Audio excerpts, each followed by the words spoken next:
Hello students, welcome back to our YouTube channel E Takshashila classes. तो अभी हमारा 16 अप्रैल को जो CDS 1 2023 हुआ था उसका रिजल्ट आ चुका है। जिन बच्चों का तो क्लियर हो गया वो तो अपने SSB की तैयारी में लग चुके हैं, बट जिनका नहीं हुआ अब उनको क्या करना चाहिए।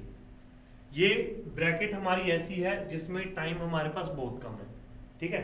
आई मीन टू से CDS 1 2023 जिन बच्चों ने दिया वो थोड़ा टाइम उन्होंने अपने रिजल्ट का वेट करा, रिजल्ट आया, अब बेचारे थोड़ा जिनका नहीं भी क्लियर हुआ वो परेशान भी हुए होंगे। तो ये मान लीजिए कि 16 अप्रैल से लेके 16 मई तक उन्होंने अपना एक महीना वेस्ट कर दिया है। और अब हमारे CDS 2 2023 की नोटिफिकेशन भी आ चुकी है, मतलब बहुत जल्द आ भी जाएगी। और जो हमारा CDS 2 2023 है वो 3 सितंबर को है, ठीक है। हमारे पास यहाँ पे कितने दिन बचे हैं, 100 डेज बचे हैं, ऑलमोस्ट 100 डेज हमारे पास बचे हैं। और हम लोग इन 100 डेज में कैसे जो है वो CDS के मैथ्स के पेपर की तैयारी कर सकते हैं। ना सिर्फ तैयारी, कैसे हम लोग 70+ स्कोर मैथ्स के पेपर में कर सकते हैं। जी हाँ, 70+। काफी बच्चे सोचेंगे कि भाई नहीं सर, आप तो ये बस व्यूज बढ़ाने के लिए ये बात बोल रहे हो, 70+ लाना बहुत मुश्किल है। तो मैंने ये नहीं बोला कि वो बहुत आसान है, मैं भी मानता हूं कि भाई 70+ लाना मुश्किल है, बट ऐसा नहीं है कि वो अचीवेबल नहीं है। सबसे पहले हम लोग चीजों को समझेंगे कि CDS के पेपर में जो मैथ्स का पेपर है उसमें आता क्या क्या कुछ है, कहां कहां से कितनी कितनी वेस्टेज जो है वो पेपर में रहती है, ठीक है। CDS के पेपर की अगर मैं बात करूं तो उसको कुछ हिस्सों में डिवाइड कर देते हैं। जैसे कि मान लो एक सबसे पहले हमारे पास उसमें आती है ज्योमेट्री, दूसरा हमारे पास आता है mensuration,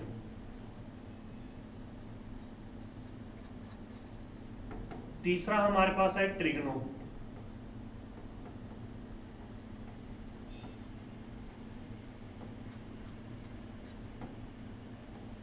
fourth one is algebra, fifth one is statistic, फिर हमारे पास अरिथमेटिक,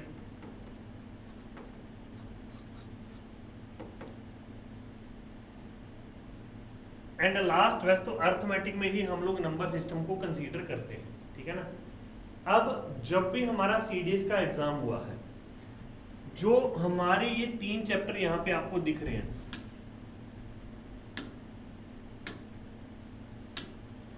जो ये 3 चैप्टर आप लोगों को दिख रहे हैं, इन 3 चैप्टर की वेटेज हर एक पेपर में, तुम पिछले 5 साल का पेपर उठा के देख लो, पिछले 10 पेपर उठा के देख लो, इन 3 चैप्टर की जो वेटेज है मेरी वो हर पेपर में 45+ रही है। हर पेपर में क्या रही है इनकी वेटेज, 45+। और मैं इन 3 चैप्टर को एक साथ कंसीडर क्यों कर रहा हूं, उसका भी एक रीजन है, क्योंकि ज्योमेट्री, मेंसुरेशन और ट्रिग्नोमेट्री ये तीनों के तीनों आपस में इंटरलिंक्ड है। ऐसा नहीं है कि भाई मैं सिर्फ ज्योमेट्री पढ़ूंगा तो मैं मेंसुरेशन नहीं कर पाऊंगा, मतलब कि मेंसुरेशन को एक क्वेश्चन को सोल्व करने के लिए भी हमें ज्योमेट्री की नॉलेज होनी चाहिए, हमें ट्रिग्नोमेट्री की नॉलेज होनी चाहिए। इस तरीके से मिक्सड अप जो है हमारे वो क्वेश्चन बनते हैं, ठीक है जी। जो हमारा अलजेब्रा है इसमें ऑलमोस्ट हमारे 15 के अराउंड क्वेश्चन बनते हैं। अलजेब्रा में मैं हमारा जो जितना भी क्वाड्रेटिक वगैरह हो गया, इन सब चीजों को मैं कंसीडर कर रहा हूँ। क्वाड्रेटिक, क्यूबिक या इससे भी ऊपर की कोई और इक्वेशन वगैरह आती है, इन सब क्वेश्चंस की मैं बात कर रहा हूँ, ठीक है जी। तो यहाँ पे भी हमारे पास 15+ क्वेश्चन आते हैं। स्टैट की अगर मैं बात करूँ, देखो या तो हमारे पेपर में स्टैट आता है या फिर हमारे पेपर में DI भी आ जाता है, या फिर इन दोनों के कुछ मिला के क्वेश्चन बन जाते हैं। स्टैट और DI हमारा बहुत ही एक अंडररेटेड टॉपिक है, जिसमें बच्चे क्या करते हैं, उसको मोस्टली क्लासेस में क्या होता है, उसको लास्ट में पढ़ाया जाता है, और लास्ट में आते आते बच्चे इस चीज को इग्नोर कर देते हैं, ठीक है जी। तो स्टैट और DI जो हमारा है इसके ऑलमोस्ट 10 क्वेश्चन हमारे एग्जाम में हमेशा बनते ही बनते हैं, ठीक है जी। तो 45 और 15 60 और 10 70 जो हमारा पीछे बच गया वो सब हमारा आता है इस पोर्शन से। अब कुछ लोग सोचेंगे कि सर अर्थमेटिक इतना नहीं आता। अब मैं यहाँ पे अर्थमेटिक जो है उसमें नंबर सिस्टम को भी इंक्लूड कर रहा हूँ, उसमें मैं एचसीएफ एलसीएम को भी इंक्लूड कर रहा हूँ, ठीक है ना। इन सब के क्वेश्चंस मिला के जो है वो मेरे अर्थमेटिक के 25 to 30 बनते ही बनते हैं, ठीक है जी। अब हम लोगों को करना क्या है, हम लोगों को पेपर में अगर 70 प्लस स्कोर चाहिए तो सबसे पहले ये चीज को समझना पड़ेगा कि जब क्वेश्चन हम लोग अटेम्प्ट करते हैं तो वो हमें वहां पे दिक्कत कहाँ कहाँ पे आती है। अकॉर्डिंग टू मी मैं क्वेश्चंस को है जो वो 3 हिस्सों में डिवाइड करता हूँ। 3 हिस्सों में कैसे, सबसे पहले तुम्हें जो उन्होंने इक्वेशन वगैरह या ये लगा लो कि जो क्वेश्चन की लैंग्वेज होती है,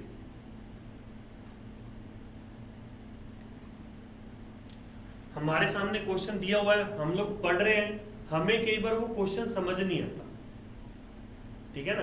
क्वेश्चन नहीं समझ में आता, क्वेश्चन नहीं समझने की मेजर दिक्कत हर किसी के लिए नहीं मैं बोल रहा, मोस्ट ऑफ द स्टूडेंट के लिए वो दिक्कत रहती है लैंग्वेज,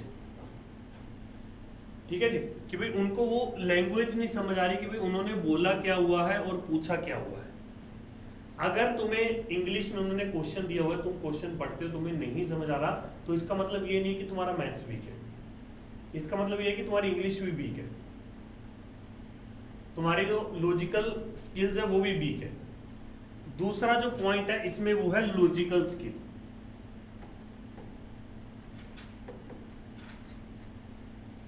अब लॉजिकल स्किल से मेरा क्या मतलब है अगर मान लो तुम्हें ये पेपर में पता है कि भाई this is given and I have to find this one, अब तुम्हें गिवन से लेके फाइंड आउट तक का तुम्हें रास्ता बनाना है, लिंक बनाना है, तो वो लिंक कैसे बनाओगे कि कौन सा फॉर्मूला यूज होगा, इसको क्वेश्चन को मैं स्टार्ट कैसे करूंगा, कहां से कौन सी वैल्यू निकालूंगा और कहां इसको यूज करूंगा और कहां से मेरा आंसर आएगा। ये सब चीजें भी हमारा एक लॉजिकल माइंड है कि हमें रिसोर्सेज पता है और हमें हमारे टारगेट तक पहुंचना है, उन रिसोर्सेज को मैं कैसे यूज करूं, बात समझ आई। वहां पे काम आता है हमारा लॉजिकल रीजनिंग। उसके बाद जो हमारी इक्वेशंस बनती है उसको मुझे सोल्व करना होता है, जो मैं इक्वेशंस वगैरह बनेगी उनको मैं सोल्व करूंगा, उनको सोल्व करने के लिए मेरे को मैथ्स की जरूरत पड़ेगी। अब मेरे अकॉर्डिंग तो मैथ सिर्फ इतना ही है कि तुम प्लस कर रहे हो, माइनस कर रहे हो, मल्टीप्लाई कर रहे हो या डिवाइड कर रहे हो, इन ऑपरेशंस को मैं मैथ बोलता हूं। अब लॉजिकल पार्ट स्ट्रॉन्ग करने के लिए तुम्हें अपनी नॉलेज इंप्रूव करनी पड़ेगी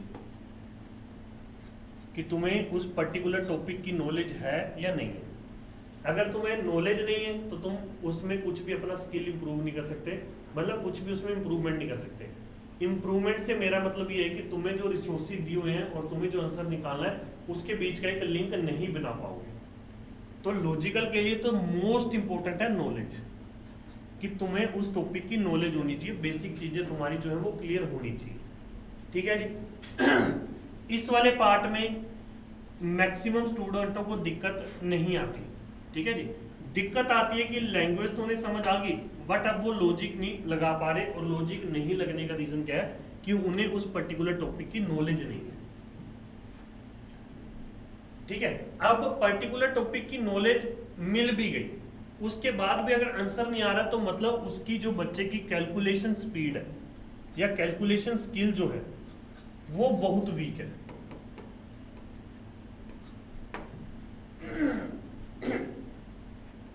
अब तुम्हें यहां पे समझना पड़ेगा कि 70 प्लस स्कोर कैसे लाया जा सकता है। तुम्हें कैलकुलेशन स्किल्स पे काम करना पड़ेगा, तुम्हें नॉलेज पे काम करना पड़ेगा, तुम्हें अपनी लैंग्वेज पे काम करना पड़ेगा। अब मैं कैलकुलेशन का एक एग्जांपल तुम्हें देता हूं। मान लो मेरे पास यहां पे है कोई ऐसा कुछ बन रहा है कि 1296 डिवाइड बाई 80। सपोज करो तुम्हारे सामने ये चीज बन रही है। अब जिस बच्चे को तो ये पता है कि 1296 मेरा 36 का स्क्वायर है, वो तो फटाफट इसको क्या लिखेगा 36 गुणा में 36 बटे में डिवाइड बाय 18, और 18 से ही कट के 2 तो मेरे पास आ गया 72। अब जिस बच्चे को ये बात नहीं पता कि 1296 मेरा 36 का स्क्वायर है, वो क्या करेगा, वो पहले 2 से काटेगा 9, फिर इसको 2 से काटेगा 6 3 2, फिर इसको 3 वगैरह से या जो भी है उस तरीके से इसको काटेगा, ठीक है। फिर आगे वो इसको कैलकुलेट करेगा, ठीक है जी। सॉरी 4 आएगा यहाँ पे, ये मैंने गलत लिख दिया, 6 4 8, ठीक है। अब वो बच्चा इस तरीके से इसको कट करना लगेगा। ये मैंने एक छोटा सा एग्जांपल दिया। अब एक चीज समझना, जिस बच्चे को 1296 का पता था कि भाई ये 36 का स्क्वायर होता है, वो इसको कैलकुलेट करने में मैक्सिमम कितने सेकंड लेगा? 10 सेकंड। जिसको ये बात नहीं पता वो इसको कैलकुलेट करने में ज्यादा नहीं तो मैं कहता हूं 40 to 50 सेकंड इसमें वेस्ट करेगा। कैलकुलेशन स्किल्स यहां पे काम आती है। तुम्हें टेबल, तुम्हें स्क्वायर, ये सब चीजें याद है तो तुम हर एक क्वेश्चन में ये देख लो 30 to 25 to 30 सेकंड सेव करोगे। हर एक क्वेश्चन में अगर तुम ये सेव कर रहे हो तो ये लगा लो तुम 20 मिनट में 20 क्वेश्चंस में 10 मिनट सेव कर रहे हो। टाइम तुम्हारे पास बचेगा तो तुम आगे और सोल्व कर पाओगे चीजें। बात समझ आई? टाइम वेस्ट बच्चे का कहां पे होता है? मोस्ट ऑफ द टाइम बच्चे का यहां पे वेस्ट होता है। दूसरा, अब नॉलेज के लिए क्या करें? देखो पहले तो कैलकुलेशन के लिए भी क्या करें, उसके लिए तो सबसे बेसिक यही है, तुम्हें table, square, cube, cube root, square root, ये सब चीजें याद होनी चाहिए।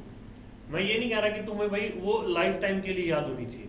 हमें किस पॉइंट तक याद चाहिए? 3 सितंबर 5 बजे हमारा मैथ का पेपर खत्म हुआ, बेशक से उसके बाद तुम लोग भूल जाओ, हमें कोई फर्क नहीं पड़ता। बट अब इसको याद कैसे करना है? याद करने के लिए ये नहीं होता कि भाई तुमने लिखा नोटबुक पे, उसको डेली हाथ रख के पढ़ रहे हो, नहीं। बस डेली तुमने लिखना है। जहां से तुम्हें याद नहीं होता वहीं से तुम लिखना स्टार्ट करो, नथिंग एल्स।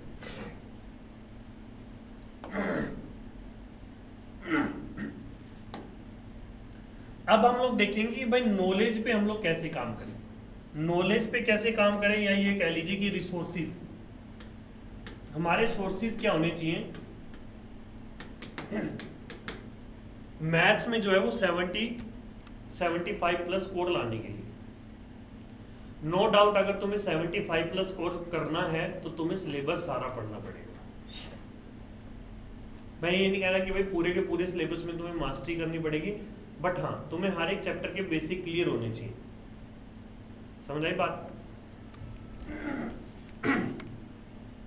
अब सोर्सेज के लिए क्या है, तुम नॉलेज कैसे इंप्रूव कर सकते हो? नॉलेज इंप्रूव करने के लिए सबसे पहला जो सोर्स है वो है तुम्हारा तक्षशिला क्लासेस का यूट्यूब चैनल।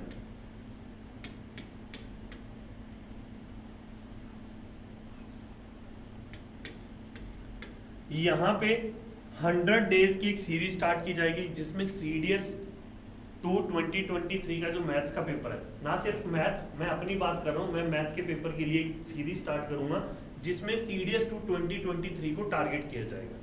अब वो इंफॉर्मेशन कैसे मिलेगी तुम्हें कि कब स्टार्ट होगा, उसके लिए तुम्हें डिस्क्रिप्शन में टेलीग्राम का लिंक दिया हुआ है, उसको तुम्हें ज्वाइन करना है, ठीक है।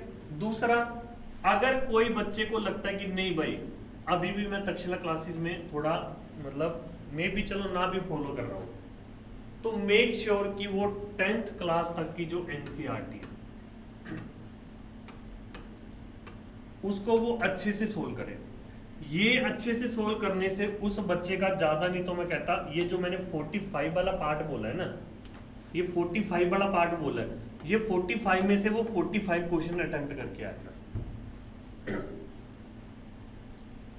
ज्योमेट्री में हमने क्या पढ़ना होता है? लाइंस, ट्रायंगल्स, पॉलीगन, सर्कल, ये सब चीजें हमारे 10th की NCERT में। मेंसुरेशन में हमने क्या पढ़ना होता है? नॉट ओनली 10th और 9th की बात कर रहा हूं मैं। मेंसुरेशन में हम लोग पढ़ते हैं एरिया, पेरीमीटर, वॉल्यूम, ये सब चीजें भी हमारी 9th और 10th की NCERT बुक में है, ठीक है ना। तो तुम्हें अगर नॉलेज पार्ट इंप्रूव करना है तो तुम्हें वो जो बुक्स हैं उनको अच्छे से सोल्व करना पड़ेगा, ठीक है। 10th एंड जो हमारा 9th की NCERT मैथ्स की बुक, ठीक है जी। दूसरा, इसके साथ साथ हमें क्या करना है, हमारा PYQ, ये बहुत इंपॉर्टेंट होते हैं। बच्चे इनको जो है PYQ को अंडररेटेड करते हैं या मतलब इग्नोर कर देते हैं। उनको लगता है कि नहीं भाई जो क्वेश्चन पूछे गए हैं वो दोबारा से थोड़ी पूछे जाएंगे, इस चीज को मैं भी मानता हूँ कि जो चीज क्वेश्चन पूछ लिए वो दोबारा से नहीं पूछेगा, बट पैटर्न कभी भी चेंज नहीं करता वो। जो उनका पूछने का तरीका सलीका या जो टफनेस की लेवल होती है वो हमें पता चल जाती है। हमें पता चल जाता है कि वो हमारी नॉलेज चेक कर रहा है, हमें पता चल जाता है कि वो हमारा प्रेजेंस ऑफ माइंड चेक कर रहा है, हमें पता चल जाता है कि वो पेपर में हमें किस तरीके से जज करने वाला है। PYQ तुम लोगों ने अटेम्प्ट अगर किए हुए होंगे तो तुम पेपर जब देने जाओगे तो तुम्हें लगेगा ही नहीं तुम कंपटीशन में बैठे हो, ठीक है ना। तुम चीजों से पहले से फेमिलियर होगे। PYQ के साथ साथ मॉक टेस्ट,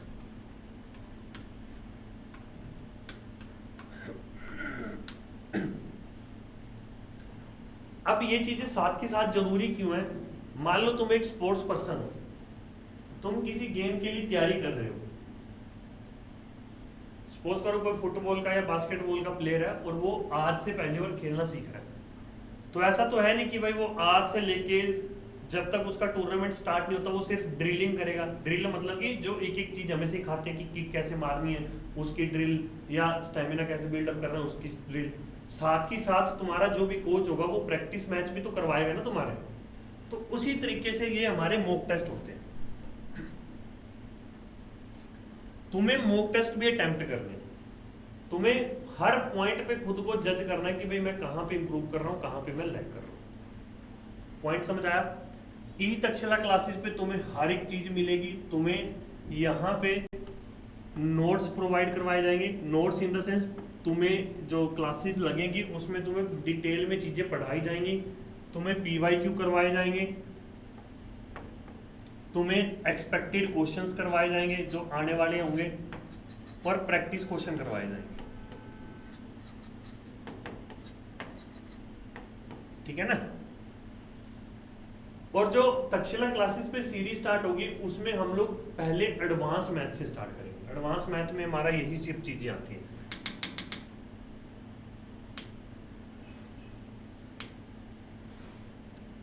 ये जो इतना इतना पोर्शन है ये सब मेरा एडवांस मैथ है, और जो ये नीचे है ये मेरा अर्थमेटिक है। अब एक चीज ध्यान रखना, मैं ऐसा नहीं कर सकता कि सिर्फ एडवांस को ही करूं अर्थमेटिक को ना करूं। मेरे को ये दोनों चीजें पैरेलली करनी ही पड़ेंगी, ये बहुत जरूरी है। अर्थमेटिक चीज हमारी ऐसी है जो हमारे दिमाग का जो है वो एक्सपेंड करती है, वो हमारा विजन एक्सपेंड करती है, हमारे सोचने की शक्ति को बढ़ाती है। ये एक प्रॉब्लम सॉल्विंग टाइप चीज होती है। एडवांस में क्या है? एडवांस में तुम्हें सिर्फ फॉर्मूले याद करने होते हैं, उसमें ज्यादा दिमाग नहीं लगता। दिमाग ज्यादा लगता है अर्थमेटिक में। अर्थमेटिक तुम्हारा इंप्रूव होगा, तुम्हारी लॉजिकल स्किल्स इंप्रूव होंगे। तो हमें ये पैरेलली दोनों करने ही पड़ेंगे। बेशक से अर्थमेटिक का जो वेटेज है वो कम है, ठीक है ना। काफी बच्चों को अर्थमेटिक बहुत मुश्किल लगता है, बट डरने की बात नहीं है। तुम्हें तक्षशिला क्लासेस पे हर एक चीज मिलेगी, ठीक है ना। तो आई होप अब आप लोगों को चीज समझ आई होगी कि हम लोग 70+ स्कोर कैसे कर सकते हैं। अगर मैं आज की डेट से भी ये 3 चैप्टरों पे काम करना शुरू कर दूं ना, तो ये लगा लीजिए कि पहले 50 दिन में मैं इस पे जो है वो अपनी एक बेसिक नॉलेज इंप्रूव कर लूंगा, जिससे भी जब भी मेरे सामने कोई क्वेश्चन आए तो मैं ऐसा नहीं होगा कि मैं उसको समझ नहीं पाऊंगा। अगर मान लो मैं बिल्कुल धीरे धीरे भी चलूं, जब भी तुम लोग 50 दिन में ये पूरे 3 चैप्टर नवेड़ सकते हो। अब इसमें मास्टरी करने के लिए तुम्हें 20 दिन और चाहिए, 20 से 30 दिन। आज से 80 दिन तुम्हारे पास बचे हुए हैं ना, तो तुम डेली अगर 80 दिन में ये 45+ भी कंफर्म कर लेते हो, that is a brilliant work, ठीक है। उसके बाद ये हमारा रहता है स्टैटिस्टिक और DI। ये हमारा मैक्सिमम 3 से 4 दिन का चैप्टर होता है, और इसके 10 के 10 क्वेश्चन हम लोग कर सकते हैं। इसमें ऐसा होएगा नहीं कि भाई तुम्हारा एक भी क्वेश्चन गलत हो जाए, ठीक है ना। अगर मैं उन 45 की बात करूं तो उसमें फिर भी मेरी 90% एक्यूरेसी आएगी, इसमें मेरी 100% एक्यूरेसी आएगी। 45 और 10 55 ये हो गए हमारे। उसके बाद अर्थमेटिक। अर्थमेटिक को अगर तुम आज से लेके पेपर तक करते हो ना, तो मैं गारंटी देता हूं तुम 25 के 25 क्वेश्चन करके आ सकते हो। नंबर सिस्टम, अर्थमेटिक जो भी है, ठीक है ना।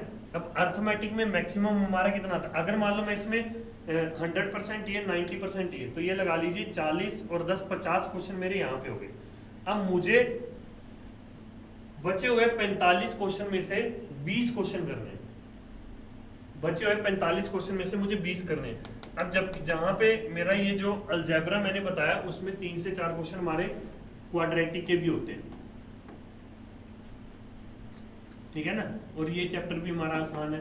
फिर अगर अर्थमेटिक की मैं बात करूं तो अर्थमेटिक में भी मैक्सिमम जो पोर्शन हमारा है वो ये लगा लीजिए SICI, number system,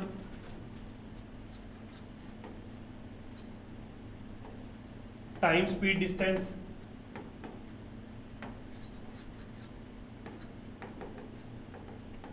time and work,